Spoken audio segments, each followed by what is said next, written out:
It's Dejo How once again for Punchout Boxing. Pleased to be joined by my well-travelled colleague, Ra Hokum, fresh from Eddie's back garden today, fresh from Riyadh and Riyadh season for the 5 versus 5. I'm going to get a nosebleed next week because I'm off to Bolton, but I'm not going to be as well-travelled as you, Ra. How are you, first of all? How was Eddie's house? Eddie's house was as magnificent as the man himself. Can't say I'm quite as fresh as you're suggesting with all that traveling, but as you know, what the things we do for this sport we love. So yeah, great weekend over there, which we're going to discuss. And yeah, it was good to see Eddie in somewhat good spirits, despite the thrashing he took at the weekend. I mean, look, let's start there. 5 versus 5. The score was 10-0. Mm. If you're confused about how 5 fights made a score of 10, we'll post the rules of how that was to be. I'm sure everyone's aware anyway into the comment section in this video. But what an event, Ron. I mean, again, Riyadh season delivered. A great event, possibly the end of Deontay Wilder as well after that vicious KO from Zhilei Zhang. Um, a lot of people, well, we had a bit of fun using the scorecards, should we just say as well, where someone took £100 from our night, and I'll tell you how the rules were for us as well. But I mean, you were there. What was the night like? Oh, fantastic event. I mean, once again, Riyadh season, they really are putting on, for us boxing fans, fantastic nights. Bit disappointed in the way they're organising media there. It's a little bit exclusive, but I don't know if that's just the sort of events that they want. We don't know what the Saudis' end game with all of this is, but it does seem to be something aimed very much at the rich and famous. But as a boxing fan, though, can't can't argue with the quality of that card. I mean, 5 exceptional fights, um, all of which turned out to have a significant impact on the world scene, including the first fight on the card, which on the Wow. face of it didn't initially, but it turns out that Richards and Hutchinson turned out to effectively be an eliminator of sorts in retrospect. So I didn't see that coming with the result. I'll be honest with you. I mean, all week I was picking Craig to beat Willie Hutchinson based on his experience alone. Did you see that coming as well? Because I think you no, backed no, Craig for a win as well, didn't you? I think I only got one result right out of the four, but not even the exact manner. But yeah, I did tip Craig to win, and I think a lot of us were surprised just how flat he looked the first half of the fight. Yeah. Late on, he tried to rally, did have Willie hurt a couple of times, but not particularly seriously. And in the end, Hutchinson was a clear winner on the scorecards. So great for him. He's now got that interim WBO title shot against Boazzi, which Anthony Yard didn't want. So yeah, he's way back in the mix and put the doubts. Well, he hasn't put the doubts aside because the doubts are there throughout your career. The doubts in this game never go away, but he's well back in the mix. So yeah, well done to him. Craig, I love Craig, great guy, and I do think he's a better boxer than we saw on Saturday Yeah. night. But it does. There's questions for him to ask because at 34, he hasn't got time for a re. Mm. And what sort of opponents can he get now? He might have to take some unfavourable conditions to get back into the mix. So yeah, that was a bit of a surprise. It was. I mean, that also gave Queensbury the head up, shall we just say, as well, going into the tournament. And despite what people had in terms of the cynicism, shall we just say, saying, look, everyone's making money anyway, Mhm. there was still a competitive edge to this. Yeah. There was still £3 million on the table, bragging rights. There is pride as well. Did you Mm. see some of that as well? That pride and I wouldn't say testosterone, but in terms of my stable's better than yours during media week. Did you see some of that from? Oh yeah, yeah, yeah. There's no doubt there was some real like needle between them, and all through the fights you saw ringside, you saw both Eddie and Frank get up on their feet, urging their man on. Especially the second fight, Ford against Ball, What a because fight! it was so close. Both promoters knew how close it was going into the last couple of rounds, so they were both up, right up against the ring apron, urging their men on. So yeah, there's no doubt it meant a lot for all of them. I mean, that's the fight that we both got right from what I remember in terms of predictions, the manner, and the winner. I mean, it was so close, but being really objective about the fight, I did score it for Ball anyway. I think some of the grounds were very close, but it's what you preferred. And I think just Ball was so relentless, wasn't he, in his attack? Just head down, even with a pop nose as well. He was just marching forward. I mean, they don't call him the wrecking ball for no reason, do they? I mean, he just head down, so strong and so. I mean, he used. People say when someone's taller, they use their height advantage, but I felt as well with his um, lower reach, he really packed a punch, didn't he, in terms of using his height to his advantage, which is being a shorter fighter and throwing them bombs. What? How did you see that one, Ross? Yeah, again, I don't know how it looks on television. It looked like again, first half of the fight, he was doing a lot more of the work. I can absolutely see what people thought that Ford maybe had the cleaner, better quality work, but at times he was just so inactive compared to Ball. And I thought that that first half of the fight, probably a clear sign Ford didn't trust his gas tank because of the weight making.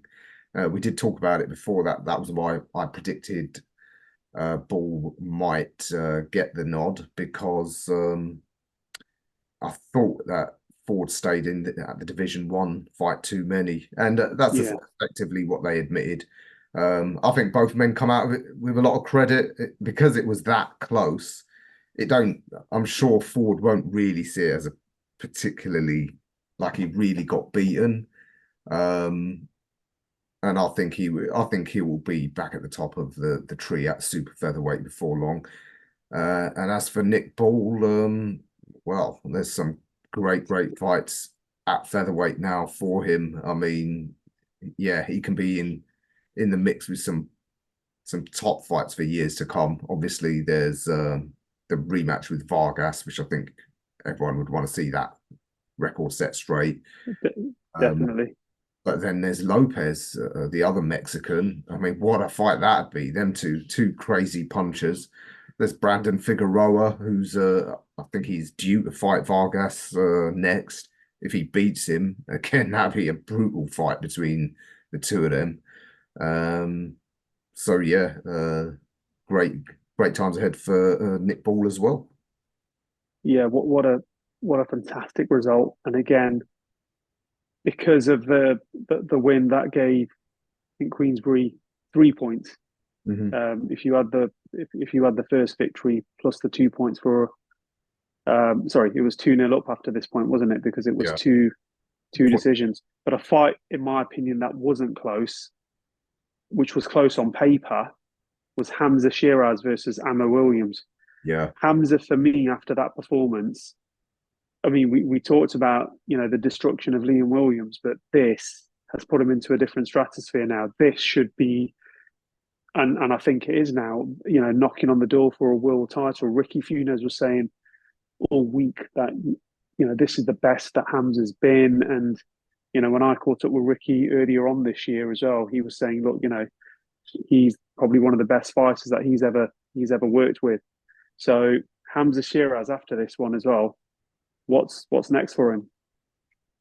Yeah, I think the fight went largely as I thought because I think I did say that I expect him to have a few rocky moments maybe early on, um, but he finished it way more comprehensively than I thought.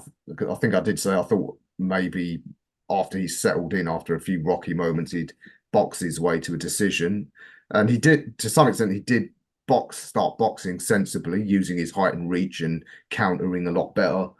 But the most impressive thing was he moved through the gears and closed the show conclusively. So we got that big knockdown at the end of the 10th, and then stepped on the gas in the 11th, and you got to remember, in ammo, a big punching young Huge. hungry fighter. This no arguments here. No one can say, oh, he was just some washed up, past his bed. None of that. No, this was a guy on the way up, and yeah. So as he said, Hamza is right up there now. That fight and that performance is worthy of being a final eliminator. So yeah, he's got that mandatory shot against Adames, but they seem to be talking up the Eubank fight. I don't know if that's just to get Hamza's name out there more, because Eubanks. Does he need to? I mean, let's be honest. Does Hamza Shiraz, does he need that for any more? I mean, I what does that do for him? Because I people, really, in my opinion, he's a household name. That performance alone, does he need that, or does Eubank need that? Who needs it more? yeah. I mean, I thought it was strange that him and Frank are sort of calling for that, because, as he said, what he doesn't need it. Eubanks just sort of gone off the radar, doesn't seem interested. So yeah, Hamza, he's produced the goods in the ring. It was interesting that in the arena, in the Kingdom Arena, probably the noisiest fight was Hamza's, because of course he's got Yeah, that Pakistani fan base as well, and in the Gulf there are a lot of Pakistani expats working there, so that's another avenue that they can market him at to get an even bigger sort of fan base. Uh, so yeah, and I'm sure Turkey Al Sheikh was impressed, and I'm sure he might put up the money for that world title fight whenever they're having another show, whether it's the December or October one, whatever. So yeah, I would rather Hamza just goes for that shot at Adames next. yeah. Not waste time with someone, especially someone like Eubank who's unreliable. He might pretend he's interested and mess you around with the contracts and be in and out and then put. Nah, I think. Don't get me wrong. I mean, it'll make a fantastic fight. It'll be a great fight. But you know, Hamza, and again, only in my opinion, is on the world scene now, Yeah. um, and he's on the knocking on the door for world titles. So we've seen it so many times before where fighters get into this British grudge match Mhm. mode, and what if Chris Eubank Jr. is Hamza Shiraz's banana peel? You just don't know, do you? I mean, the trajectory that Hamza Shiraz is on, I doubt it, but you just never know. So what, take steps forward, I suppose. But that solidified him on the world scene. That also gave Queensbury more points on the board, should we just say, as well, for a stoppage victory and double points because Hamza Shiraz was the captain. And again, as the rounds went on, I think Hamza just grew stronger. He had a bit of a wobble, I think, in the second round. Yeah. But again, the bigger picture was that he controlled it all the way through. And unfortunately, it became a beatdown Yeah. um, after the knockdown. And, he recovered well. Um, so, look, some great fights there for Hamza afterwards. I mean, the next fight was another. We got this one right as well, didn't we? I'm not talking about the Bivol fight, which was, um, should we just say, expected a Bivol win. I mean, I picked it on points, you picked it on points as well, I believe, but he won by KO, and we're now going to see Beterbiev on October the 12th, I believe. Is that right? It is. Undisputed. Yeah. Um, Around but the fight that sorry. our birthday weekend, isn't it? Yeah, there you go. So viewers take note. There you go. Our birthday weekend for that one. Let's see if we're there. Um, the fight I really want to talk about is Daniel Dubois' Renaissance Mm, um, against Hrgovic. And let's be totally honest. Going into this fight, Daniel Dubois was the underdog in this fight, wasn't he? I mean, me and you both backed Dubois to win by KO or TKO, I believe, stoppage, however you want to call it, and that's what happened. That I'll be honest with you, that's the best I've seen Daniel Dubois box fight. That was the best performance, and he's had some great KO wins, but for me, that was the best Daniel Dubois I've seen Yeah. No, without in years. Hundred because percent. he showed everything, answered all the questions that have been asked about him, especially after his two defeats. Um, one thing about Daniel, I don't think you can ever say he's mentally weak because for a start, after his two defeats, he doesn't sulk about it and just dwell on it. Then the next fight he goes straight back to work. Um, but this time, early on, he was getting nailed a fair bit by Hrgovic's big right hand. Um, yeah, it might have been mildly shook, but I don't think he was ever in serious trouble. But the most impressive thing was it didn't stop him still looking to be aggressive. No. I think Hrgovic may well have been ahead after 6 rounds. Probably was. Do you think? I mean, when I saw some of the scorecards that were coming through, I mean, again, I'll tell you the environment I watched it in as well. It was a no commentary. Mhm. It was in a should we just say in a bar. And again, viewers, I wasn't drinking. I was watching it because I was a sober designated driver. But yeah, loud, and we had the Champions League final going on as well to the right of us and everything like that. Loads of screens. But as I was watching it, I was actually scoring it for Daniel Dubois. I mean, I thought his punches were a lot. They were just more effective. I don't know how people had him as a whitewash personally. No, no, I don't think it was a whitewash, but I think after at the halfway stage, I'd have had Hrgovic ahead because of those early rounds. He was getting through that big right hand of his quite a few times, but there was never any sign that Daniel was losing heart or becoming hesitant or gun shy, nothing like that. He kept chipping away with his aggressive approach, and look, it paid off. Opened up two cards. I think in our analysis, I did say my concern about it is that Hrgovic has got such a good chin that Daniel won't be able to get him out of there. Mm. Having a great chin's one thing, but your skin is still susceptible to getting cut open, and that's what happened. And yeah, I think great win by Daniel, and well worthy of that IBF interim title, where whatever that means. We obviously nobody seriously sees him as a world champion. He's but let's just say he's rightfully back in a mandatory spot. Don't think he needs to see. We don't need to see a rematch with Usyk. Uh, No. but however the division plays out after Usyk Fury 2, Daniel's rightfully up at the top. And of course, there's talk that he might fight Anthony Joshua at Wembley. And I see that as a close fight. I mean, I do still think AJ's a favourite, but not an overwhelming favourite, not by any stretch. I think it'll be a Yeah. Look, competitive fight. yeah. Look out for a short as well, which will go out, I believe, on Friday. Many years ago, I caught up with AJ in Cardiff, and Dubois' name was mentioned. I Mhm. think this is when he was going to fight Pulev originally in Cardiff, and then that fight got postponed. Yeah. Um, so yeah, Daniel Dubois' name was mentioned as early as back then, way back then as well. So just have a look out for that short, guys. That will come out later on Friday. But yeah, that gave Warren an impressive lead, should we just say as well, where Eddie was just probably thinking at this point, Mhm. what the hell, this is this is getting embarrassing now. Just to stay face, I suppose, as well for some points on the board. We then go on to Matchroom's captain, Deontay Wilder versus Zhilei Zhang. We all know the result. If you don't know the result, if you don't know the how that ended, that KO was absolutely devastating, wasn't it, in terms of how that fight ended?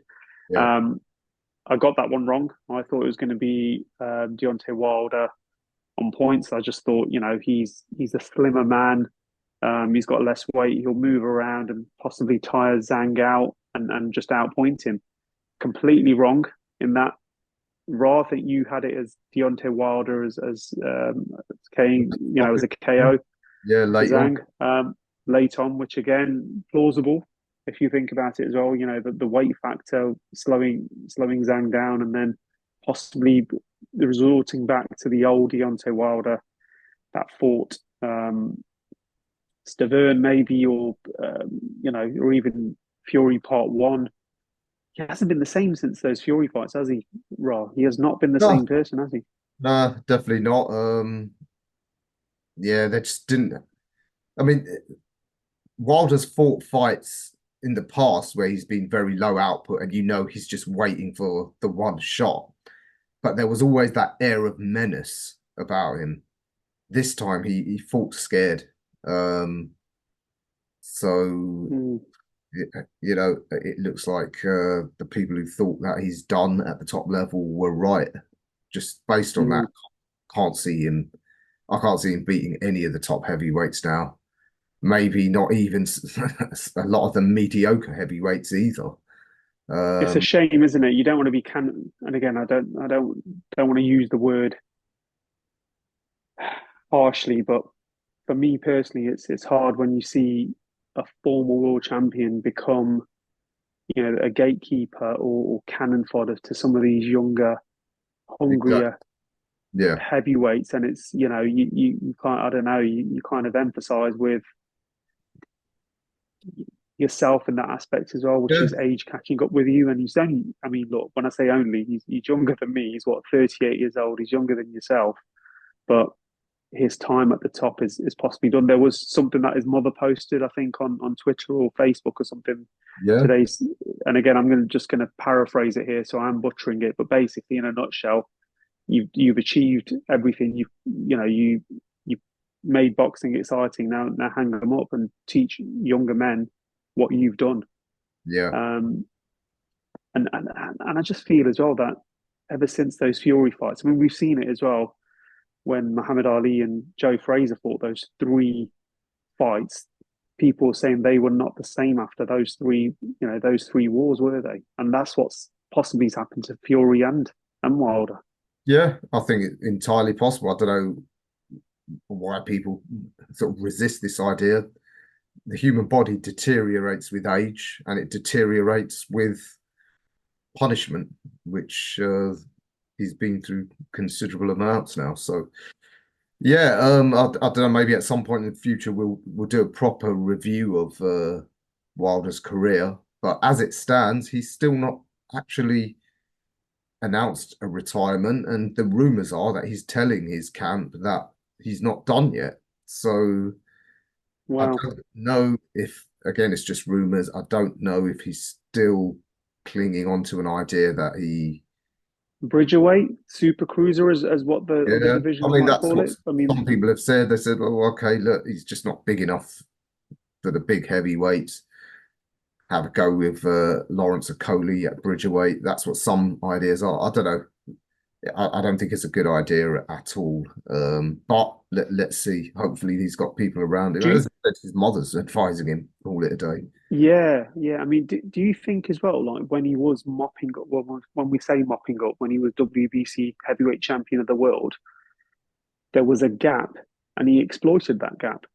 Because if we look at the heavyweight division, then there was, I mean, Joshua had the other three belts, Deontay Wilder, and again, had that fight been made, as Dan Raphael said, that's in the dustbin of boxing now. Now, the Mm, dustbin of boxing, AJ versus Wilder, it holds no relevance now, does it? Titles or no titles, because again, most people can only picture one outcome. The fight's not relevant anymore. no, It it's was relevant years ago, and do you think Deontay Wilder exploited that gap in the heavyweight division then? yeah, he did. Uh, I'm not going to rubbish his entire career. The fact is, he was a heavyweight champ and he made 10 defenses. So in this day and age, he compared to many, he at least got to double figures. But there's no doubt he did benefit from as you said, that gap in quality that there was for quite some time. And the fact that the American market does self-insulate in that sense, where a lot of the American fight establishment would have still dismissed what was happening on this side of the Atlantic as not being as significant as whatever the American heavyweight champ is doing. So yeah, but I do think that that should be the end of Deontay Wilder. Really, he's made plenty of money, so Yeah, and that's what he got into the game originally for. So and just before we close it off, that end of the night 10-0 to Queensbury, which that's all she wrote. There is pride for these two guys as well. It wasn't Matchroom's night with a 10-0 sheet across the board. Not great. But Rob, before we just wrap this up as well, we've got some interviews that are going up from Matchroom HQ this week. So have a look out for those. Like I said, I'll be over in Bolton next Friday as well. Selhurst Park for Billam Smith versus Riakpur. Great night next week as well. So stay tuned. And if you were interested as well, how our scorecards worked was you get 5 points for method of victory. Sorry, 5 points for the winner. This was for the 5 versus 5 tournament, and an extra 10 points if you selected the method correctly. So there was 10 of us all chucked in £10, all chucked in £10 each for the fight night. Going into the last fight, it was very close. Everyone had different outcomes, and one person took the £100. So yeah, a lot of fun there. But guys, thanks for listening. Have a look out for all our content over our socials, and Ra, all the best, mate. You're not flying anywhere this week. Stay at home. no, gonna have the rest of the summer staying local. So but fortunately, there's plenty of shows to go to. Good stuff.